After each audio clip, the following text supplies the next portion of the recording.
నమస్కారం అండి. నానండి ఎరైనే. ఆధ్యాత్మికత అంటే చాలా మంది హిందూ భక్తులైతే స్వామి మాలల్లోటి ఉంటారండి. ఎందుకంటే 40 రోజుల పాటు ఆ స్వామికి సేవ చేసుకోవచ్చునని భావంతో. అయితే ఎన్నో రకాల మాలలు ఉన్నాయి. మొట్టమొదట అయ్యప్ప మాలతోటి ప్రారంభమయ్యింది. ఇవన్నీ మనకు తెలిసినయే. మనకి ఈ ఉత్తరాంధ్ర ఎలవేల్పైనటువంటి ద్వయావతారుడు అని చెప్పినటువంటి సింహాద్రప్పన్న మాలలు కూడా ప్రారంభమైనవి. చాలా మంది భక్తులు మాలలు వేసుకుంటారు, సింహాద్రప్పన్న కొండకొత్తాండ్రు. మీరు కనుక చూసినట్టయితే భోగికి దగ్గరలో 2 రోజులు 3 రోజులు అటు ఇటుగా చూసుకుంటే ఒక పండగ నాకు వస్తాండ్రండి జనాలు. ఎప్పుడు ప్రారంభమైంది ఏడిది అని తెలుసుకుంటే అదే సింహాచలం కొండ దిగుని పాదాల కాడ సానబోయిన రాజు స్వామి అని చెప్పి గురుస్వామి ఉన్నాడు. ఆయన అడిగితే మొత్తం చెప్తాడని చెప్పినారండి. అప్పన్న బాబు మాలలు ఏ విధంగా ప్రారంభమైనవి, ఇంతవరకు ఏ విధంగా తీసుకువచ్చినారు, ఇవన్నీ కూడా ఆయన అడిగి కనుక్కుందామండి. నమస్కారం.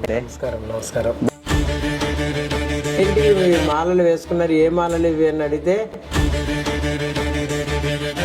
ఇదే ఆస్థానం, ఇదే స్థానం, జన్మస్థానము మాలలకి ఇదే. అయితే ఈ బస్సు సదుపాయమో లేకపోతే అక్కడ అన్నదానంలో భోజనం సదుపాయమో కాకుండా ప్రచార సదుపాయం నాటిది ఏమైనా ఎప్పుడైనా అడిగినారు?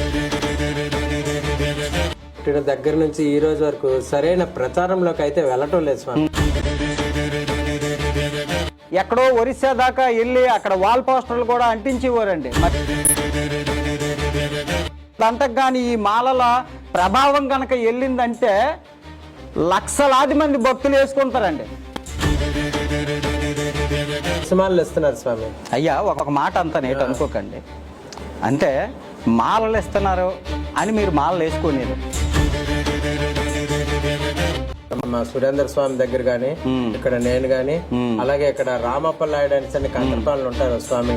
అలాగే అక్కడ ఎస్కోట్లోని రాంబాబు స్వామి అని యలమంచల రాంబాబు స్వామి అని, గొర్రెపోటు శ్రీనిస్వామి అని, భోగికి వచ్చే భక్తులను చూస్తామా లేదా మిమ్మల్నే చూస్తామా? ఈ స్వామి గారు ఏమొచ్చి అటు పక్క ఒరిస్సాకేసి వెళ్తే సురేంద్ర స్వామి అన్న ఆయన వచ్చి ఇటు పక్క గిరిజన గ్రామాలన్నిటికీ కూడా చూసుకున్నారు.